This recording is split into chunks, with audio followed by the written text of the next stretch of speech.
अस्सलाम वालेकुम जी। आज हम बात करेंगे कि रमज़ान और मेंटल हेल्थ का आपस में क्या ताल्लुक होता है। जैसे कि आपको पता है कि रमज़ान का महीना आता है और इसमें हम रोज़े रखते हैं, तो इसका हमारी मेंटल हेल्थ के साथ भी बहुत एक गहरा ताल्लुक होता है। जिस तरह ये हमारी फ़िज़िकल हेल्थ को इफ़ेक्ट करता है किसी पॉज़िटिव या नेगेटिव वे में, इसी तरह से ये हमारी ज़हनी सेहत के ऊपर भी कोई न किसी किस्म का असरअंदाज़ होते हैं। आज हम बात करेंगे इस वीडियो में कि रमज़ान के मेंटल हेल्थ के ऊपर पॉजिटिव इम्पैक्ट क्या है, यानी इसकी क्या अफादियत है हमारी ज़हनी सेहत पे।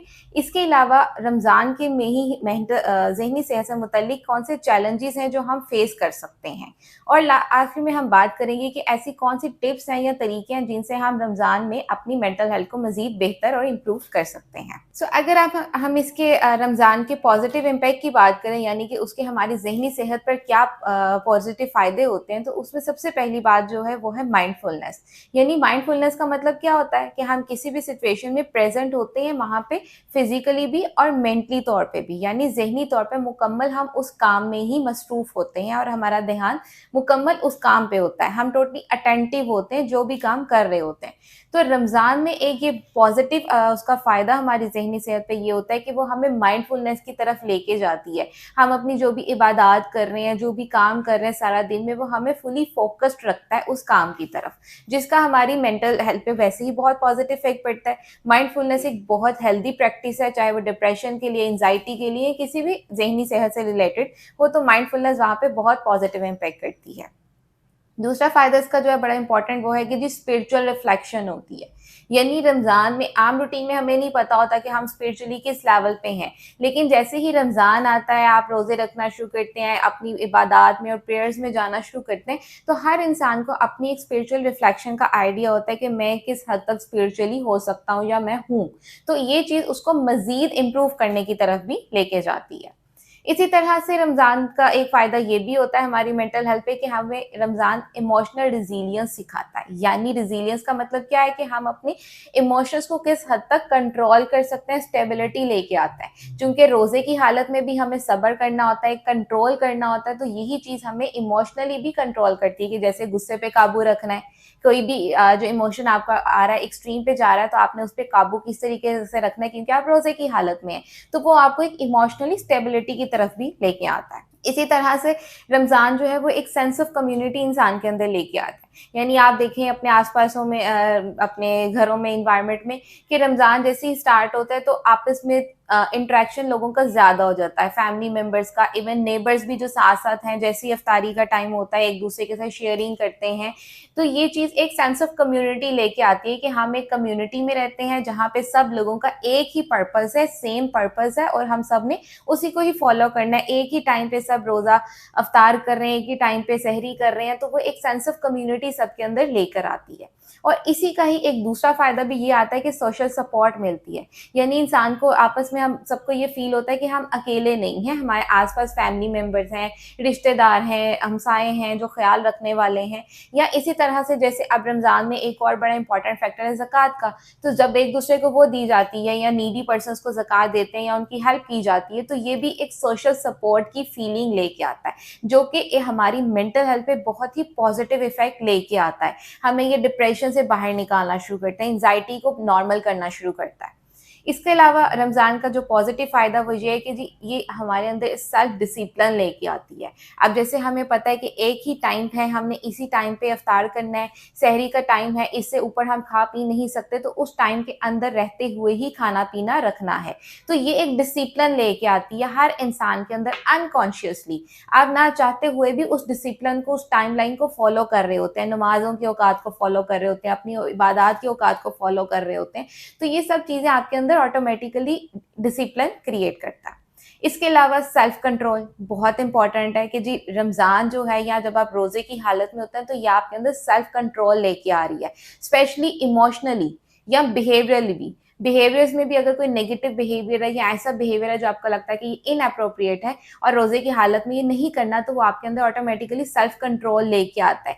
जैसे ज़ुबान पे कंट्रोल रखना, अब वो किसी भी तरह से हो सकता है कि आप किसी तरह की भी लैंग्वेज यूज़ कर रहे हैं, अगर अग्रेसिव पर्सन है कोई और वो अब्यूज़िव हो जाता है, तो वो रोज़े की हालत में एकदम से कंट्रोल करता है कि नहीं मेरा रोज़ा है, मैंने ऐसी बात नहीं करनी है या मैंने गुस्से पे काबू करना है। तो वो ऑटोमेटिकली ही आपके अंदर सेल्फ कंट्रोल लेके आता है, जो कि आपकी मेंटल हेल्थ के लिए एक पॉजिटिव इफेक्ट है।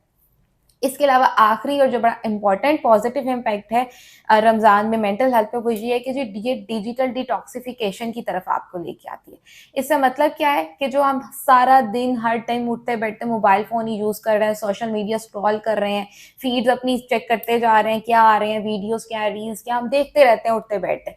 लेकिन रमज़ान में इस चीज़ पे ऑटोमेटिकली एक कंट्रोल आ जाता है, हम वहाँ से हमारा फोकस चेंज होके प्रेयर्स की तरफ आ जाता है।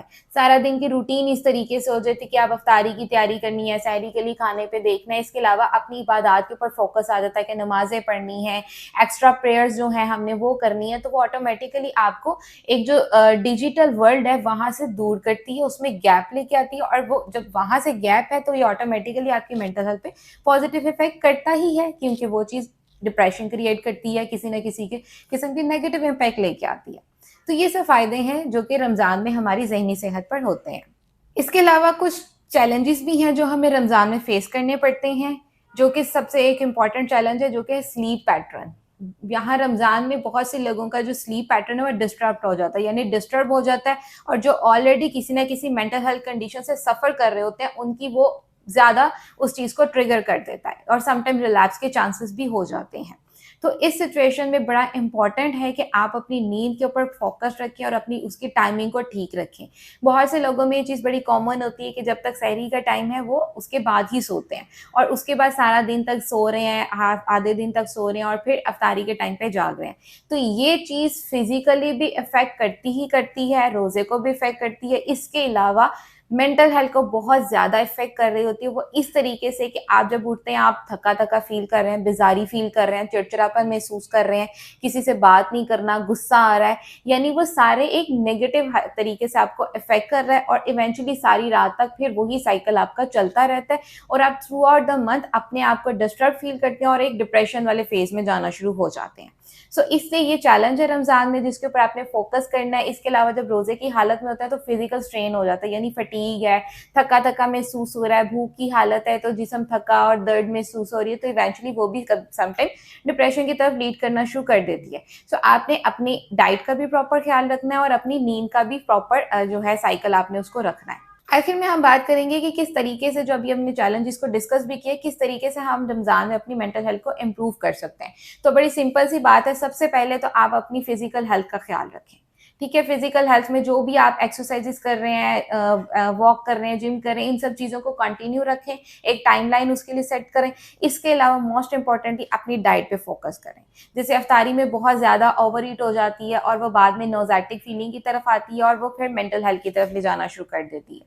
तो अपनी डाइट का खास ख्याल रखें, जितना हो सके हेल्दी डाइट पे रहें, और एक अच्छी ग़िज़ा खाएँ और मतवाज़न ग़िज़ा। बहुत ज़्यादा ओवर ईटिंग पे भी जाएँगे तो वो भी आपको इफ़ेक्ट करेगी, फिज़िकली भी और मेंटली तौर पे भी।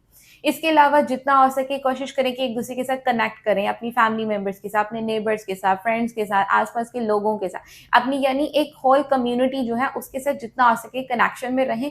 ये चीज़ आपको मेंटली तौर पे बहुत पॉजिटिव इम्पैक्ट लेके आएगी। And lastly and very importantly, कि जो लोग ऑलरेडी मेंटल हेल्थ से सफ़र कर रहे हैं, या जिनको लग रहा है कि इन डेज़ में भी उनके साथ मेंटली कोई सिचुएशन ऐसी हो रही है जो कि वो खुद से हैंडल नहीं कर पा रहे, तो हेल्प लें। जितना हो सके जो कि प्रोफेशनल्स हैं, साइकियाट्रिस्ट होते हैं, साइकोलॉजिस्ट होते हैं, आप उनसे हेल्प लें। बहुत से लोगों के माइंड में ये होता है कि रमज़ान है तो हमें किसी ज़रूरत नहीं है, हम बस अपनी प्रेयर्स की तरफ हैं, हम सब चीज़ें एक चल रहे हैं तो हमें ज़रूरत नहीं है।